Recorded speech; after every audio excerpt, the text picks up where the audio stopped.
Our continuing saga that is team previews. This is sixth from the end of the road. We're doing the Milwaukee Bucks on today's episode of Old Man Squad Fantasy Basketball. I'm Dan Bespris. Thanks as always for tuning in, everybody. We have minimal time to waste because I got to get out of here. Going to a Dodger game. That's potentially more important. That's why I got my Vince Scully shirt on. But we're going to break down the Bucks before we do that. Hit that subscribe button, guys. Thank you to everyone that's been hitting the like button on things. I've seen that likes per view number jump. That's big for YouTube. That's getting us back into the algorithm. We're starting to gain momentum again. That's fun. If you are listening, watching, whatever, please subscribe and find me on Twitter at Dan Bespris. The Buccos.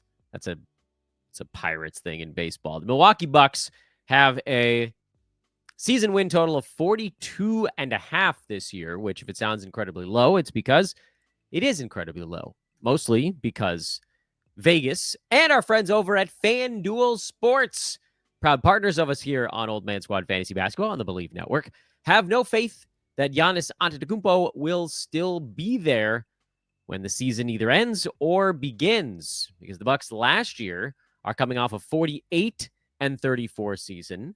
And obviously no Damian Lillard. He's out for the year. So they're saying, all right, well, what can this team do if it's either Giannis by himself or nobody? And you kind of split the difference. So, yeah, it could be lower. It could be lower, but it also could be much closer to what it was last year. Money is coming in on the over. I think that is a bad idea.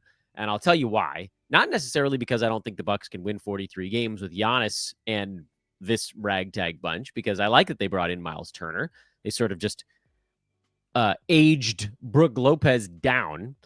But because if Giannis is gone, this number is going to drop like a boulder. So betting the over right now is kind of the opposite of what you should be looking at doing. If you do the under, if anything, you give yourself two opportunities where you can either hedge if Giannis doesn't get traded and just sort of cancel out your wager, or if Giannis does get moved and the Bucks season win total drops to 27, you take it over and you end up with a 15-win arbitrage, a middling opportunity. So I certainly wouldn't do the over right now.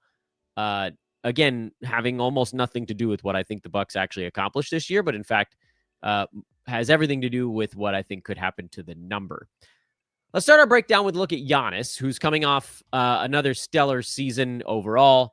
He was a top player in fantasy basketball. Obviously, the punt free throw thing is a big part of it. He's number 3 in all of fantasy sports if you punt foul shooting. If not, he drops down to, number 50 or 60. But that's sort of an artificial number when you figure a guy's scoring 30 points with 12 rebounds, 6.5 assists, a steal, 1.2 blocks, and a league best field goal by volume number, 60% on about 20 shots per ball game. If you draft Giannis in the first round, you're punting free throws almost definitely. Almost. I say almost because, again, in this world, you can do anything you want to do if you put your mind to it. It's just the harder way to do it.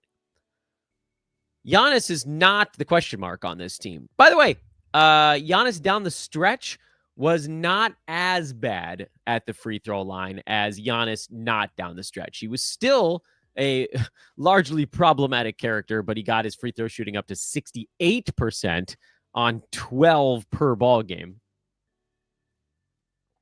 The really amazing part is that Giannis was number 13 despite the worst free throw shooting mark in the league, because he was at 31, 11, and 10. Yeah, he got up to 10 assists. Field goal percent was up to 61. He dropped his turnovers down to just 2 over that stretch. So, yeah, I mean, he was close to a first-rounder down the stretch, even without the punt. And then, obviously, with the punt, he's one of the best players in the NBA in fantasy sports. But, you got to be cognizant of what kind of team you're building around him. But he is only a question mark this year because of where he ends up. But regardless of where he is, he's going to be putting up gigantic numbers. The real issue is what happens if Giannis, say, stays on the Bucks and then gets hurt and misses 3 weeks, and Milwaukee goes 1-9, during that stretch or something like that. Let's say Giannis misses 4 or 5 weeks over the course of the season. And over those, call them 15, 16 games, the Bucks go like 3-13. Is that the end of their season? Is there a point in pushing Giannis down the stretch? That would be my only concern. If he gets traded someplace, it's likely to a team that's going to then try to win with him. You're not going to go trade for Giannis and then, throw a season. And frankly, if the Bucks have Giannis, they can't possibly get away with throwing a season because it's not like Dame is about to come back. They unloaded him. He's not on the roster anymore. So there's nothing magical that's happening for Milwaukee next year that they should just wait for. Like, with the Pacers or the Celtics or whatever, they get their guys back next season. This could be kind of a throwaway year. With the Bucks, it's just not that way. Their main guy is there, and so he's not going to want to throw the season. So they're not really going to have much of a choice. So Giannis should probably be safe. There is, again, just that little thought of like, what if he actually gets hurt and misses 4 weeks? Then do the Bucks say, you know what, let's screw this. Like, we'll deal with this another time, and we might not even have Giannis at that point. Let's go get a draft pick. That's the one fear hanging over it, but it is probably not a particularly huge one.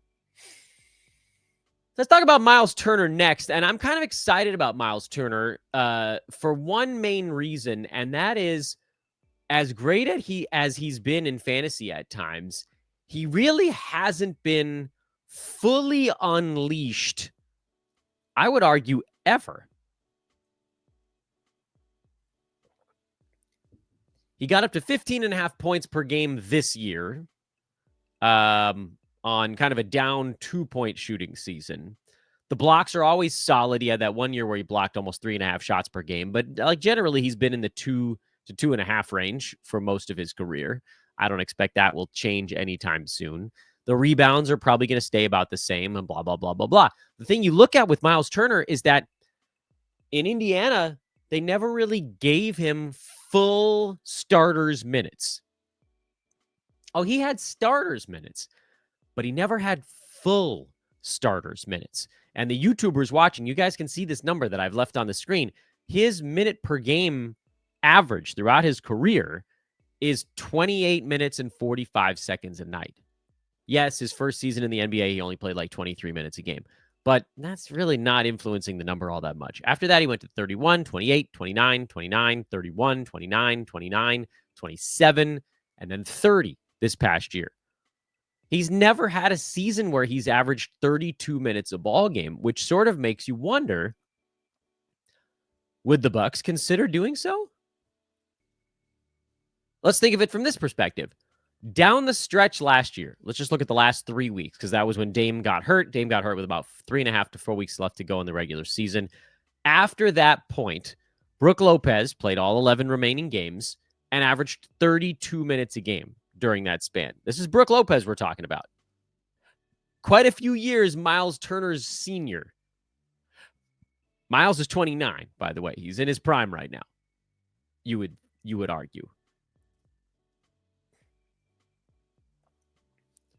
Bobby Portis played 28 minutes during that stretch. And, I would argue, if anything, the Bucks got smaller rather than bigger. They got other centers in the wing, but no one that's going to challenge Myles Turner for minutes other than, again, Bobby Portis, and then, small ball Giannis could potentially get in the mix as well.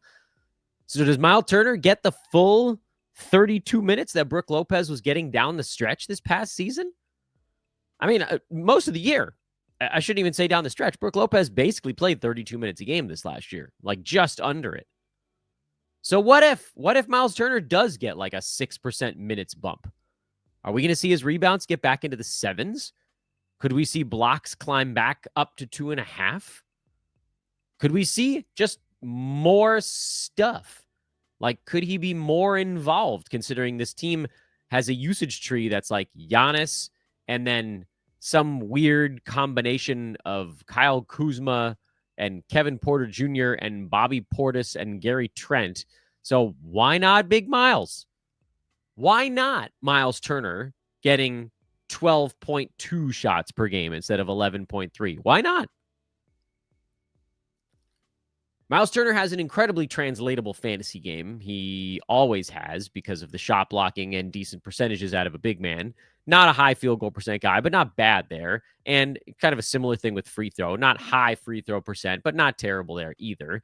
He's been hovering around top 50 for a couple of seasons. That those big years where he blocks 2.6, 2.7 shots, that's when he climbs up into the second round.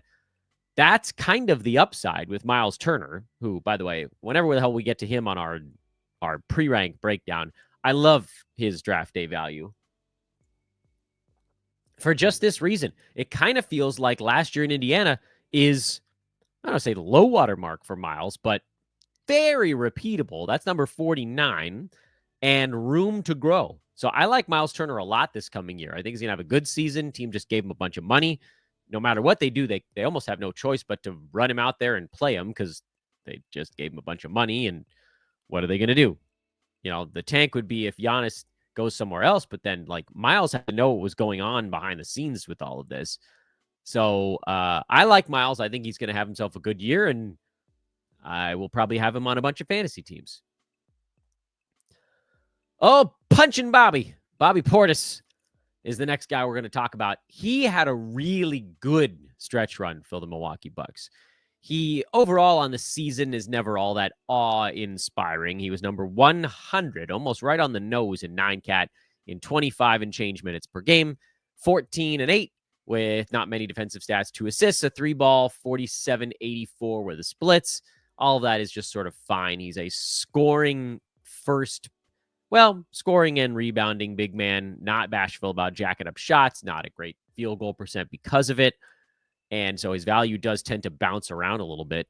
But down the stretch, Bobby Portis had a good little run. He missed some time, I think, down the stretch. But later in the year, if you want to look at it from that perspective, he sort of wiggled his way up inside the top 90 before injury or suspension got him when he was more like 15 and 10 in 26 and change minutes per game. And I got to say, like, I know that Myles Turner is the guy who's on the way in, but I don't think that Myles plays more than Brook Lopez did at those 32 minutes.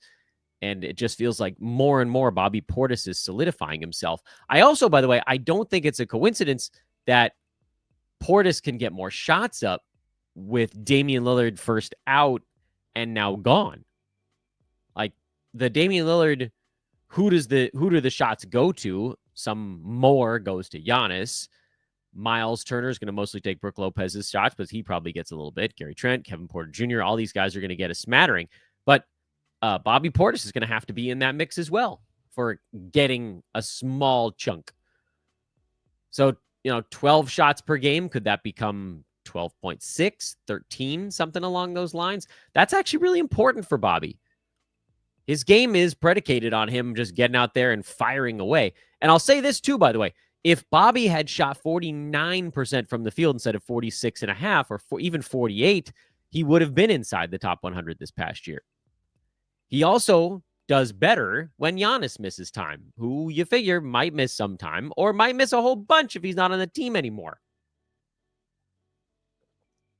So Bobby Portis is an extremely boring downside and upside kind of guy, but the upside with him this year is different because it might just be that the personnel around him changes considerably and he gets a giant bump because of it. So I think he squeezes inside the top 100 with the team there. And I think the upside is Giannis goes bye-bye and then Bobby gets to go crazy. So I can't believe I'm saying this, but I'm kind of in on Bobby Portis. I forget exactly where he's getting drafted this year. 121 is the pre-rank. Yeah, I mean, just outside the 10th round. Absolutely. He's not a flyer type because you know exactly what you're getting, but he is kind of in that like second tier of flyers who doesn't have the most in the way of per game potential, but also has a much clearer path to whatever it is that they're going for.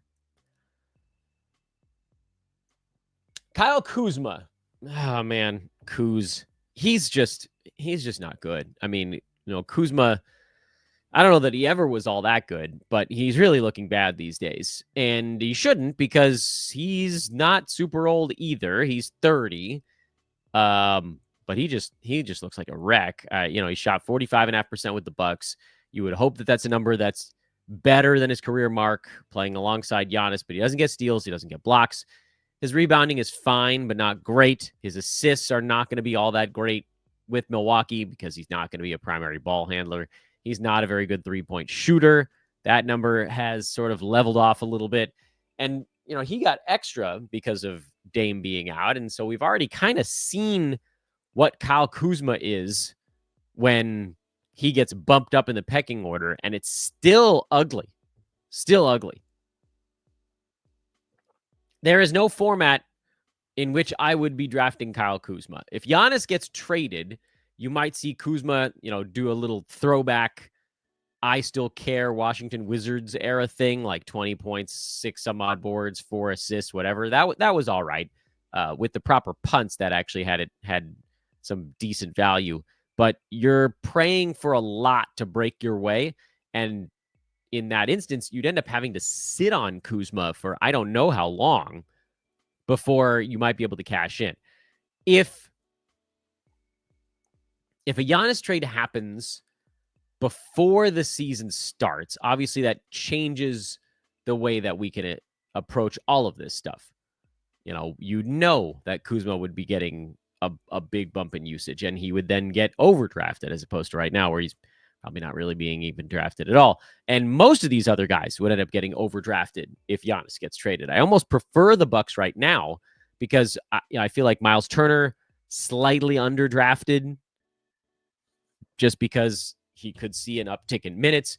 Bobby Portis, boring as hell, but also possibly underdrafted because of a slight uptick in usage. And now let's get to a couple of guards because, again, I don't really want anything to do with Kyle Kuzma. And those guys are Kevin Porter Jr. and Ryan Rollins. And as I mentioned, I'm trying to keep this show in the 25-minute mark, so we're moving along at a pretty good clip. Kevin Porter Jr. is by all accounts, not the greatest of humans.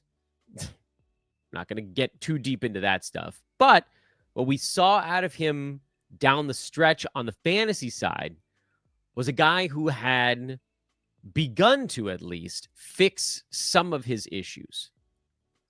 What we don't know is how much was real and how much was a mirage.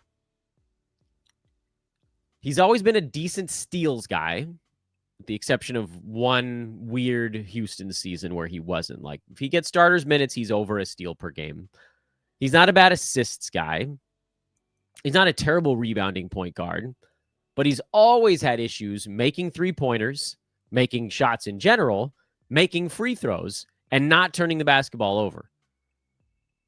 That's a lot of downsides to have. And yet, at the same time, down the stretch last year when Dame went down in those last kind of 11 ball games when there was no Damian Lillard around, Kevin Porter Jr. averaged 15, 5, and 5 with 1.6 steals, a 3-ball on 49-87 splits. The free throw percent feels like a mirage. He's a 73%er in his career. He's bounced all over the map. And even earlier last season with the Clippers, he only shot 65% at the foul line. So the 87% with Milwaukee feels untruthful. Something in the 70s seems more likely. The field goal percent of 49 also feels unlikely. He shot 41% from downtown. That's 5-6% above his career mark. The 49% from the field, 6% above his career mark. In fact, when you look at those numbers that Kevin Porter Jr. put up down the stretch last year, the only things that feel sustainable are the 5 rebounds, 5 assists, and 1 point something steals. I might also expect the turnovers would go up a little bit. But we don't even need them to. With all the things breaking right, all these weird mirages rolling in his favor, this got Kevin inside the top 70 during that span, which is not bad. I mean, yeah, it's a 6th round valuation, but also it would seem to indicate that's a best case scenario and not likely one that's going to last for more than a couple weeks at a time. Because everybody goes through hot stretches, and it feels like Kevin Porter was just in a hot stretch. He was making his pull-up jumpers, long twos were going down, his free throws were going down on over 4 a game. I mean, if he's taking 4 a game, but he's missing them, that goes from, in this small sample size, being a medium positive to a medium negative. That's a big swing. That alone would probably push him outside the top 100, not to mention the field goal percent likely trickling back down towards 43, 44, 45. And then what that would do to the scoring and the threes as well. So you're like, all right, Dan, well, if you don't like Kevin Porter Jr., who do you like? And the answer is nobody, because Ryan Rollins is the other one. And I also don't really much care for Ryan Rollins this season. Again, with the possible exception of what to do if Giannis gets moved. Rollins down the stretch last year, like Kevin Porter, they basically split the point guard minutes. Rollins averaged 12, 3, and 4 with 1.8 threes, a steal on crazy high field goal percent. He shot like 58% down the stretch, but he's a 50%er in his career, so we know that's not real. He never really takes 3-pointers until he got a shot down the stretch, so it's hard to know how much of that is real. And so at this point now, you're kind of dumpster diving a little bit and saying, all right, well, like, I've got a last pick. What if one of these things actually shakes out? I don't think it's necessarily worth it. If you were picking between Rollins and Porter, you probably go Porter for the higher assist total. That's the one that kind of moves the needle a little bit more. But I don't think that you need to draft either of them. Kevin Porter Jr. would be kind of like in my last group of flyers. Ryan Rollins probably not in my group of flyers. And I know what you're thinking. Ryan Rollins, he must be so young. They must have a bunch of ways to go. Yeah, I mean, he's 23 already, which is, I think we said that's older than Josh Giddey. So it's not like Rollins is about to make this massive leap forward in what his capabilities are. I don't think they're about to just shovel minutes on him. And he's a guy, like a lot of these guys, you should reassess if Giannis gets moved. Right now, he'll play an okay chunk, but it won't be enough. Kevin Porter Jr. will probably also play an okay chunk. His will be enough in very short spurts. And you've also got all these wings fighting with one another. Taurean Prince, Gary Trent Jr., AJ Green. Crap, I'm forgetting somebody really obvious. Oh, Gary Harris they brought in, so you got another sort of smallish wing. There's like no way that any of those guys emerges from that mess. They also brought in Cole Anthony after the Grizzlies let him go to further muck up the point guard spot, just in case you thought Kevin Porter and Ryan Rollins were enough to kind of screw with you a little bit. So the recap on this team, if we're going to peel back, once again, reminding you that our friends over at FanDuel have their season win total set at 42.5, and your best move there is to take the under and hope that Giannis gets moved for a middling opportunity. That, again, with our friends over at FanDuel. Yeah, we're a big deal now, man. Don't kid yourself. Is that Giannis is going to go early, mid, first round, and in punt free throw formats, that's exactly where he ought to go. Myles Turner, I think, is going to be a really interesting draft day value. He currently has a pre-rank of 73. Wowzers. Well, I'll take that. 100 times out of 100. Oh, excuse me. I guess I need a nap. Yawning on a podcast. What's wrong with this guy? Myles was number 49 last year in 30 minutes a game with the Pacers. I think, if anything, his role gets bigger in Milwaukee.